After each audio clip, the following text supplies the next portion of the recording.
मित्रांनो, आज आपण पुण्यातल्या अशा एका ठिकाणाबद्दल माहिती पाहणार आहोत की हे ठिकाण पाहिलं की आपल्याला असं वाटतं की आपण कोणती तरी फॉरेन कंट्री फिरण्यासाठी आलोय. पण ही कोणतीही फॉरेन कंट्री नाहीये. हा आपला महाराष्ट्र आहे, आपलं पुणे आहे.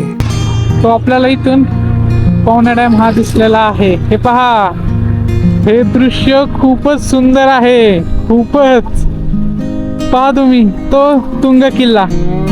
मित्रांनो, ही जागा आपल्या मावळ तालुक्यामध्ये आहे, ज्याला आपण पवना धरण असं म्हणतो. पावसाळ्यामध्ये ही जागा निसर्गाच्या सौंदर्याने सजवून जाते. हे सौंदर्य पाहण्यासाठी पर्यटक इथे. गुड मॉर्निंग मित्रांनो, द सुमित विजन या चॅनलवरती तुमचं स्वागत आहे आणि मी तुमचा होस्ट सुमित साळवे. तर आज आपण पवना लेक आणि भाजे धबधबा त्या बाजूला चाललोय. म्हणजे आपण लोणाळा मार्गे ना चाललोय, इथून पिरंगुट मार्गे कोळवण हाळची, तर त्या मार्गे चाललोय. आणि या व्हिडिओमध्ये आपण संपूर्ण माहिती, रोड कंडिशन ही पाहूया. तर जाऊया आपण लवकर. मित्रांनो, आपण चांदणी चौक मार्गे पवना डॅम्पला जाणार आहे. जर तुम्हाला लोणावळा मार्गे यायचं असेल तर तुम्हाला मळवली लोहगड या मार्गे यावं लागेल. लोणावळ्यावरून पवना डॅम हा फक्त 20 किलोमीटरच्या अंतरावर आहे. मित्रांनो, या व्हिडिओमध्ये आपण पवना डॅम विषयी व ह्या सुंदर अशा रस्त्याविषयी माहिती पाहणार आहोत. पावसाळ्यामध्ये हा रस्ता निसर्गाच्या सौंदर्याने सजलेला असतो. त्याविषयी संपूर्ण माहिती आपण पाहूया. तर हे पहा मित्रांनो, आपण पौडपर्यंत आलोय. म्हणजे आपल्याला पवना डॅमला जायला आता हे एक उजवीकडे वळण घ्यायचं. हे पहा, इथून जर सरळ तुम्ही गेला तर ताम्हिणी घाटामध्ये जाता. हे पहा, इथे बॅरिकेड्स लावलेले आहेत पोलिसांनी.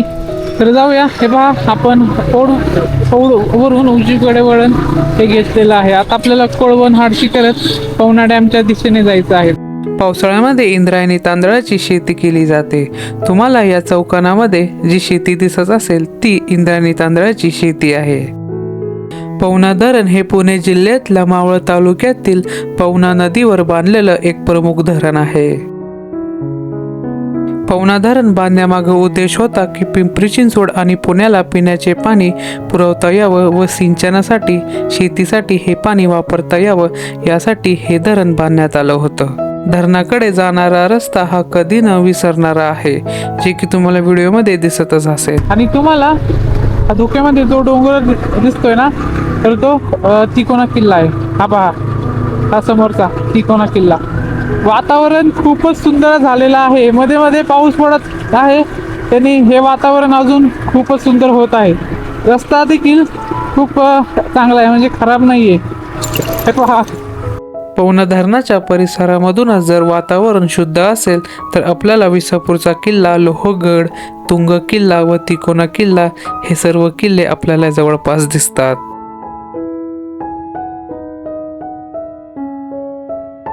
धरणाकडे जाणारा रस्ता हा नागमोडी वळणाचा आहे. त्याहून तो सुंदर देखील आहे. त्यामुळे पर्यटक रोडवरच आपली गाडी लावून इथे फिरतात. त्यामुळे तुम्ही जर इथे येत असाल तर तुमची गाडी सावकाश चालवा व इतरांची व आपली काळजी ही आपणच घेतली पाहिजे.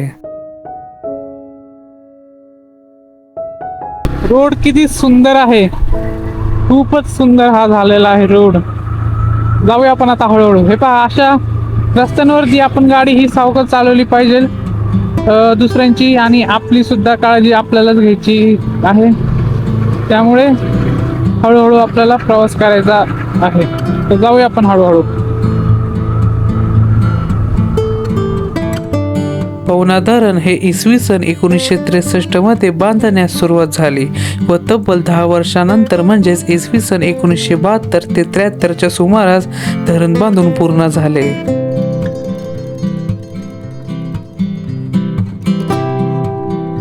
मित्रांनो, तुम्हाला व्हिडिओमध्ये जो टोकदार डोंगर दिसला असेल तर तो तुंग किल्ला आहे.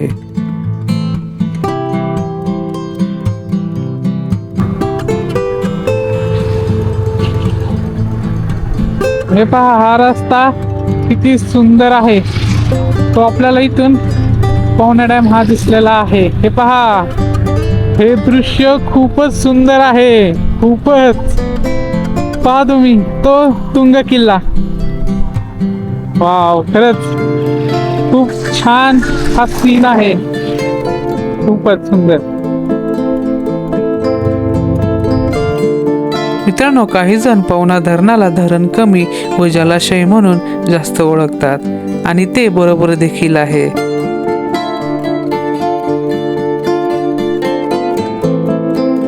मित्रांनो, पवना धरणाच्या मधोमध प्राचीन वाघेश्वर मंदिर आहे, जे की महादेवांना समर्पित केलेलं आहे. पावसाळा सुरू झाला तर ते पूर्णपणे मंदिर हे पाण्याखाली जातं व ते आपल्याला उन्हाळ्यामध्येच दिसून येतं, ज्यावेळेस पवना धरणाचं पाणी आटतं. तुम्हाला खरं सांगू, ही जागा खूपच सुंदर आहे. जे माझ्या डोळ्यांना दिसतंय ना, कॅमेऱ्यामध्ये काय माहिती किती क्लिअर दिसतंय, पण ही जागा खूप सुंदर आहे. पहा, आपल्याला इथून लोहगड, विसापूरचा किल्ला, तुंग किल्ला, तिकोना किल्ला हे सर्व किल्ले इथून आपल्याला दिसतात. पहा मित्रांनो, पवना धरणाचा परिसर हा खूपच सुंदर आहे. पावसाळ्यामध्ये तो निसर्गाच्या सौंदर्याने संपूर्ण सजून जातो. तुम्ही इथे तुमच्या परिवारासोबत व फ्रेंडसोबत इथे येऊ शकता. पण तुम्ही इथे एक गोष्ट लक्षात ठेवली पाहिजे, जर तुम्ही इथे येत असाल तर रस्त्यावरती कुठेही कचरा केला नाही पाहिजे आणि जरी केला तर तो डस्टबिनमध्ये टाकला पाहिजे. ही जागा जपणं हे आपल्या हातामध्ये आहे. एका ठिकाणी इथे थांबलोय. इथे खूप वारं आहे, खूप वारं, आणि हा सीन सुद्धा खूपच सुंदर दिसतो. हे पहा, आता इथे पाऊस नाहीये, थोडस ऊन पडलंय, तर त्याने ही जागा खूप सुंदर झालेली आहे. हे काय तुम्हाला दिसत असेल, ते वारं आहे, खूप वारं आहे. ते पहा, तिथे तो पवना डॅम. मित्रांनो, पवना धरणाची लांबी ही 1329 मीटर एवढी आहे. या धरणाची उंची 42.37 मीटर आहे व या धरणाची पाणी साठवण्याची क्षमता ही 10 TMC एवढी आहे. ज्यावेळेस पवना धरण हे बांधलं गेलं त्यावेळेस या धरणाच्या बॅकवॉटरला आर्टिफिशियल लेक असा आकार मिळत गेला व हा पवना लेक या नावाने ओळखू जाऊ लागला. पवना डॅमच्या परिसरामध्ये भरपूर हॉटेल्स आणि कॅम्पिंग्स किंवा रिसॉर्ट्स आहे, जिथे तुम्ही तुमची सुट्टी एन्जॉय करू शकता. पवना डॅमच्या रोडला आहे, हे पाहू शकता तुम्ही. सॅटर्डे संडे इथे भरपूर गर्दी असते, कारण की ते भरपूर रेस्टॉरंट आणि कॅम्पिंग आहे. त्यामुळे तुम्ही त्याचा आनंद इथे घेऊ शकता आणि त्या ॲक्टिव्हिटीज करू शकता. इथे हॉटेल्स वगैरे, म्हणजे तुमची कोणत्याही प्रकारची गैरसोय ही होणार नाही इथं आल्यावरती.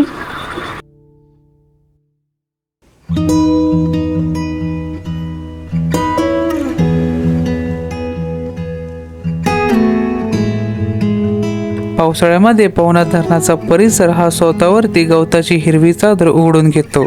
हे निसर्गाचं सौंदर्य पाहण्यासाठी पर्यटक इथे गर्दी करतात.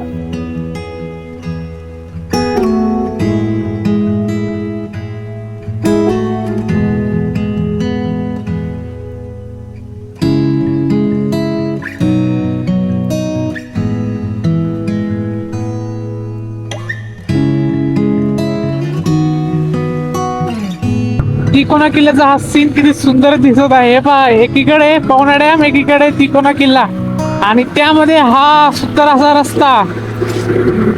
वाव, हेच पाहण्यासाठी तर आपण इथे येत असतो. खरंच खूप छान आहे ही जागा, खूप छान.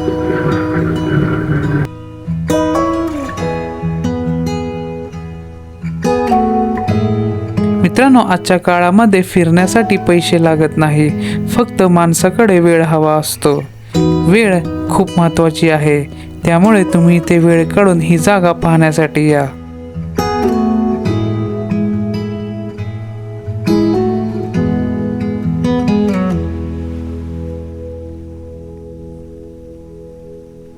इथे भात लावणी केलेली ही दिसत असेल, म्हणजे इंद्रायणी तांदळाची शेती इथे केलेली आहे.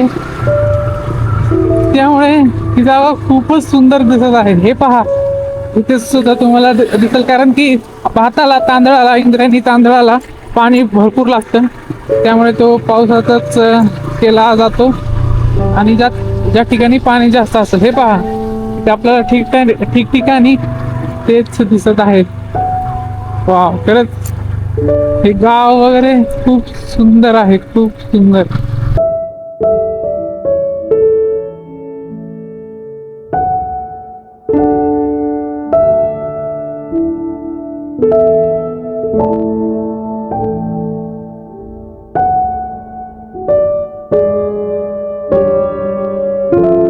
मित्रांनो, या व्हिडिओमध्ये मी पवना धरणाविषयी व इथल्या सुंदर अशा रस्त्याविषयी संपूर्ण माहिती ही सांगितलेली आहे.